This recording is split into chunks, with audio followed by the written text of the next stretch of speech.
En este ejemplo voy a usar 5 hojas de este insonorizante para cubrir una parte de las puertas delanteras. Lo primero que haremos es retirar la tapa de la puerta.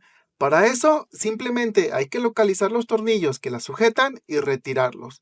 Una vez hecho esto, ya puedes acceder al interior de la puerta.